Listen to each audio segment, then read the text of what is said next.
Sim.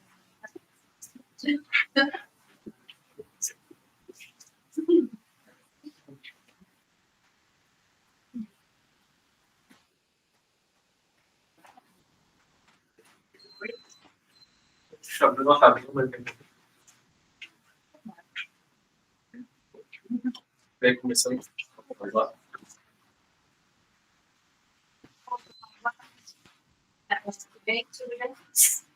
Exatamente, eu trouxe, na verdade, que foi designada a trazer um artigo que foi publicado no JAMA, em março agora desse ano, e foi modernizado que avaliou uma estratégia de bundle, então uma estratégia multifacetada para a prevenção de anemia em pacientes críticos.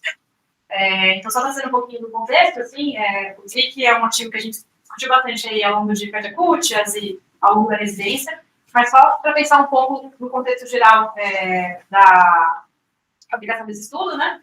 E por volta aí do finalzinho da década de 90 e início dos anos 2000, a gente tem a publicação desse trial com várias duas estratégias, uma estratégia mais restritiva e uma estratégia mais liberal de transfusão de pacientes críticos, aparentemente sem benefício de desfecho em pacientes com estratégia mais liberal. Com uma segurança em manter um alvo mais restritivo, com uma valor de volta de 7 a 8, na maior parte dos pacientes clínicos, críticos, na verdade. Então, nesse contexto, na maior parte das UTIs pelo mundo, começou a se adotar um valor de HB um pouco mais baixo, isso foi considerado seguro, mas ainda existe uma certa interrogação se a gente está em relação à mortalidade, mas em relação a outros desfechos, talvez exista uma implicação de uma estratégia mais restritiva em pacientes na UTI.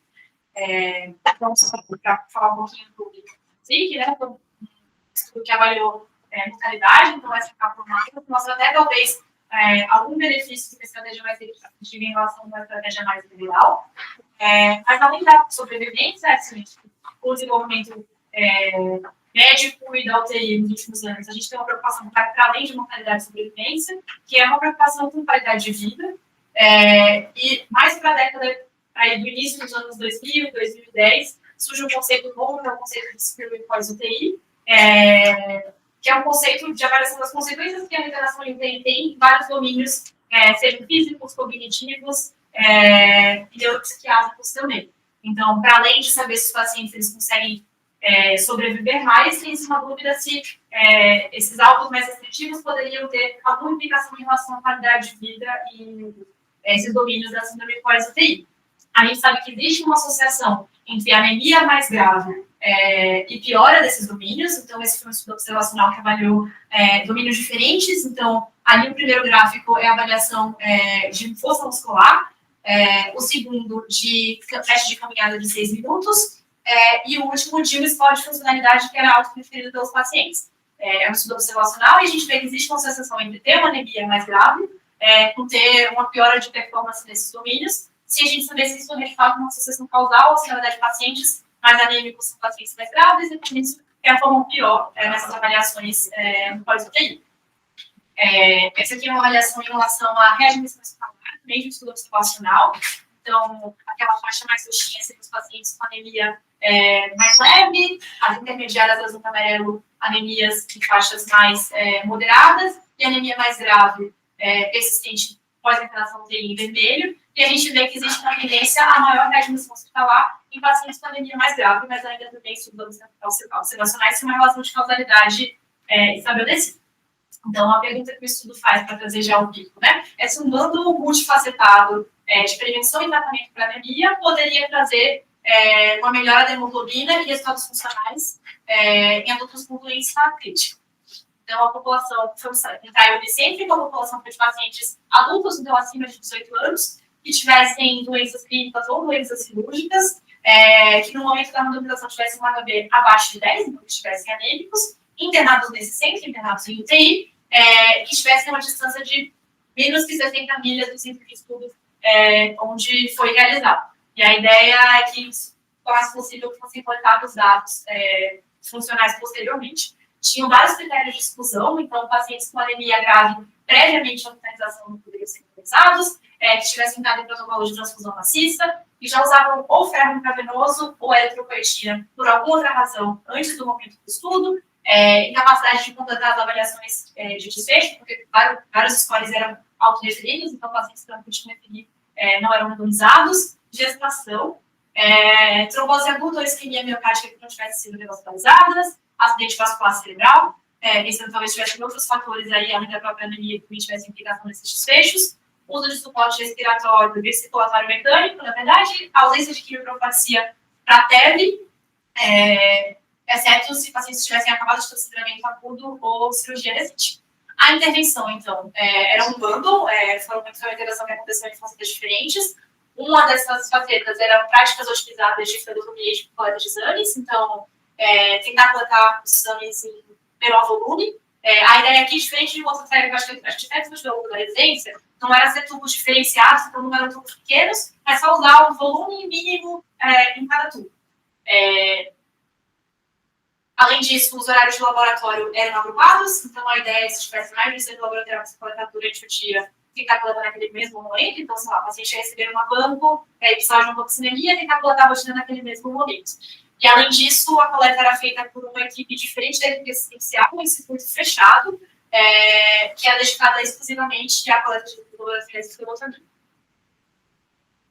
Além disso, no prontuário eletrônico, os médicos que assistiam o paciente recebiam como se fossem pop-ups, então intervenções avaliando aí as melhores práticas em relação principalmente à coleta dos exames laboratoriais. Então, se o paciente realmente precisa coletar exames, enfim, isso fosse uma trava mesmo para fazer pensar se aquela prática era realmente a mais adequada. Além da coleta de exames, também era feita uma avaliação e uma intervenção meio de pop-up em relação à nutrição desses pacientes.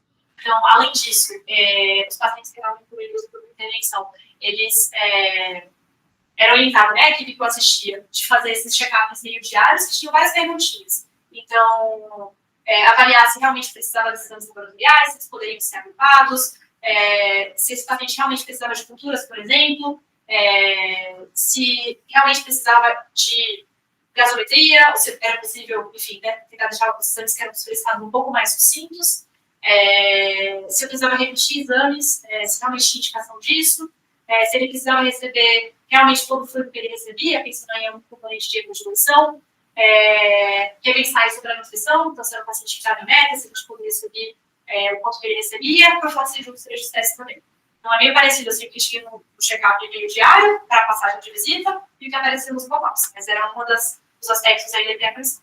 E, além disso, os pacientes, eles eram orientados por intervenção à recepção de ferro novo ou eritropoetina, a depender se era uma anemia ferro-responsiva ou não. Então, pacientes que tinham anemia ferro-responsiva, que basicamente era definida com a saturação de fosfina baixa, eram orientados a serem transfundidos, receber, né?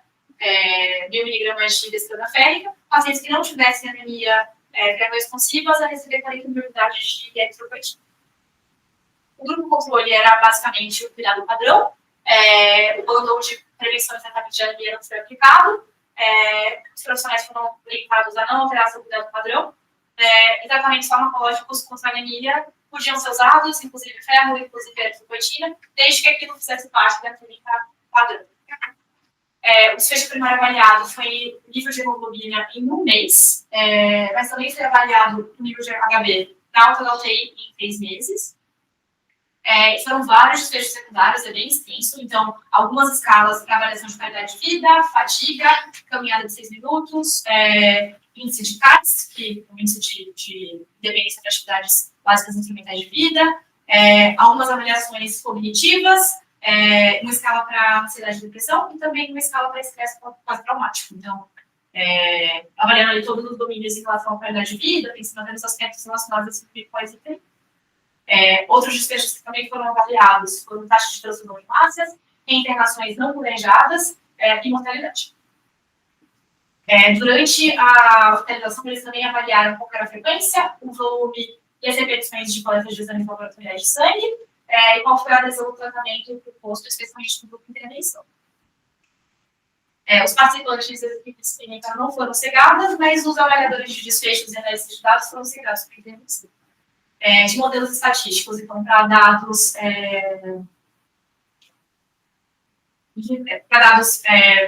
do desfecho primário, na verdade, então a avaliação de HB fez um modelo linear de efeitos mistos, e para desfechos secundários, a avaliação a depender dos desfechos avaliados, modelos proporcionais de odds para todos aqueles desfechos em escalas, né? Modelos logísticos para as variáveis binárias, e especialmente o teste de caminhada de 6 minutos, que fazia parte dos domínios avaliados, também eram ajustados pela função basal do paciente. Eles configuram um pouquinho as imagens, mas vocês vão ver que teve uma perda de dados aí durante a condução do estudo. Então, eles fizeram duas avaliações diferentes, um assumindo que os dados perdidos eram aleatórios, e uma análise de sensibilidade, pensando que talvez houvesse uma implicação entre a ausência desses dados e algo relacionado à intervenção. Então, foi feita uma imputação sem mudança dos valores de hemoglobina e rodado intervalos de confiança com 1.000 amostras no bootstrap. Só lembrando, acho que a gente já discutiu isso aqui em algum momento também, mas é uma técnica de reamostragem que ajuda a estimar a variabilidade de uma estatística. No contexto de uma análise de sensibilidade, que eu interpreto que aquele dado faltante não é aleatório, para cada amostra eu faço uma reposição de dados e rodo isso 1000 vezes. E a partir disso, eu consigo estabelecer um intervalo de confiança para a avaliação do meu desfecho. Depois o Thiago ajuda a gente. Só uma imagem assim, brevemente, entendendo que a gente roda várias vezes essa amostragem, e a partir disso a gente constrói um intervalo de confiança, a partir disso que foi realizado 1000 vezes. Pacientes que foram a óbito, foram um paciente, na verdade, sobre o estudo, teve os dados censurados, pensando que ele não teria uma cabeça de controle se ele faleceu, então é impossível de avaliar esse dado. E a apresentação de resultados foi feita com estimativas que falam de confiança de 95% no número de P. A HB, que foi o desfecho primário, né, foi expresso.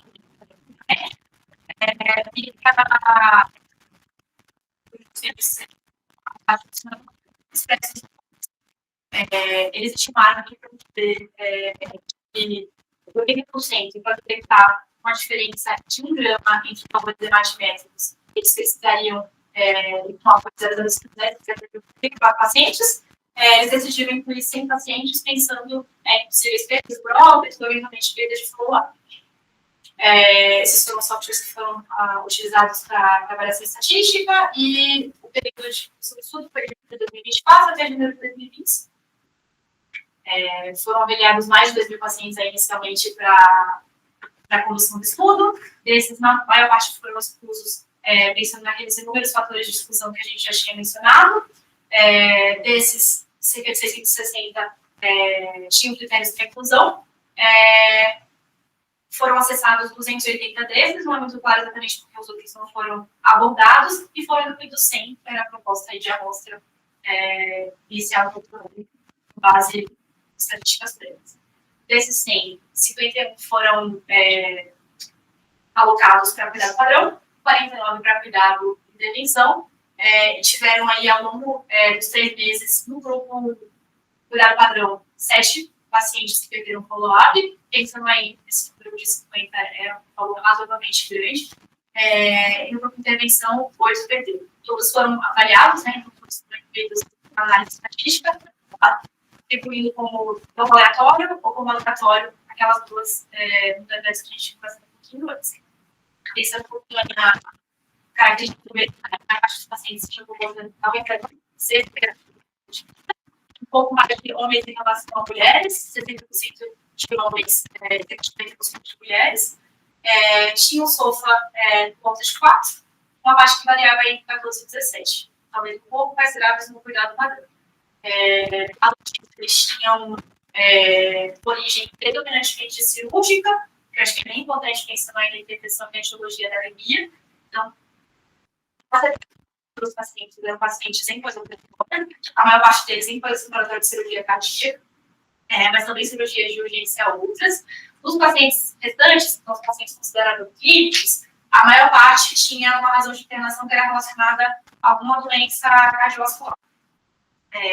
Uma HB média por volta de 8,8, 9, com a saturação de transferina sempre baixa, eu acho que eu menciono um pouquinho mais adiante, mas todos os pacientes incluídos têm febre desconhecida.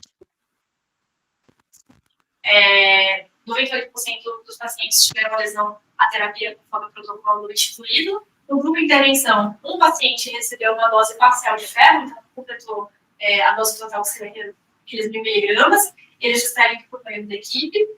No grupo controle, 6 pacientes receberam ferro endovenoso, e eles não consideraram isso uma relação de protocolo. Nenhuma reação à infunção de ferro descrita, então aparentemente uma boa segurança. E como todos os pacientes foram considerados terem anemia ferro responsiva, ninguém recebeu eritropoetina, que era uma das internações propostas aí no protocolo. Indo um pouco para resultados. Então, avaliando o desfecho primário, que era a hemoglobina afetiva no mês depois da alta hospitalar, ela realmente foi maior no grupo de intervenção em relação ao grupo de controle, 2,2 no grupo de intervenção versus 1,5 no grupo de controle, com uma diferença estatisticamente semelhante e resultados muito estatisticamente relevante, com resultados muito semelhantes aos 3 meses também. Importante notar que na alta da UTI não tinha uma diferença estatística significativa, então aparentemente o interesse da memória e liberação de níveis hematimétricos são mais pouco mediantes. Então, a gente não conseguiria ver na UTI, mas que era visto ambulatorialmente em 1 mês, 3 meses. Então, aqui só o gráfico apresentado que mostra exatamente o desfecho primário, então, aparentemente, níveis hematimétricos muito parecidos na alta da UTI, com alta de 9, que é bem semelhante ao que tinha no momento da motorização, mas com um HB mais alto, tanto ao mês quanto a 3 meses do follow-up. Em relação a outros desfechos que também foram avaliados, transfusão não teve uma diferença significativa, mas talvez uma tendência a menos transfusão do grupo que recebeu o cuidado de intervenção e não o cuidado padrão. Readmissão hospitalar sem diferença estatística, mortalidade também não. Eventos adversos também foram semelhantes entre os grupos, mas aparentemente nenhum evento adverso fosse relacionado à intervenção. Só a retomar aqueles desfechos mencionados. Uma coisa que foi diferente entre os grupos foi em relação àquelas avaliações das coletas de sangue. Então, pacientes que receberam cuidado de intervenção, eles realmente tiveram menos perda sanguínea, com média de 32 ml de coleta ao longo da internação, portanto, parece que bem pouco, assim, de coleta. Comparado com o padrão, que seriam 142 ml ao longo da internação. Uma coisa que eles também avaliaram se tinha alguma diferença no processo de reconvocação, talvez porque a amostra era insuficiente. E, aparentemente, os pacientes que receberam cuidado de intervenção, eles não tiveram maiores recolhecas ou reconvocações de exames, então, foi um desfecho que eles avaliaram também aí em relação à segurança da intervenção.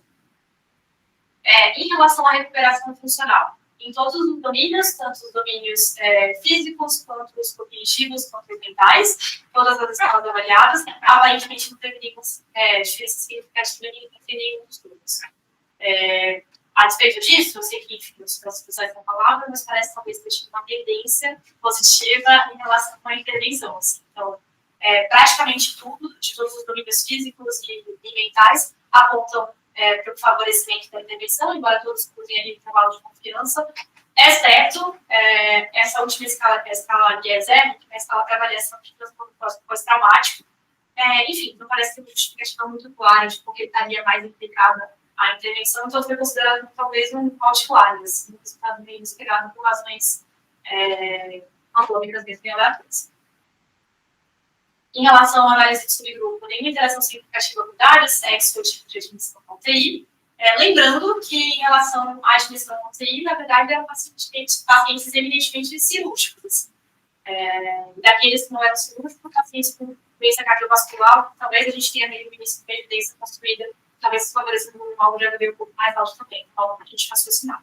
O que o estudo conclui, então, que uma estratégia multifacetada de prevenção e tratamento de anemia, aplicada principalmente em fase crítica cirúrgica, foi bem tolerada, não pareceu trazer alterações em relação à segurança e melhorou as concentrações de HB por até 3 meses depois da alta hospitalar. Então,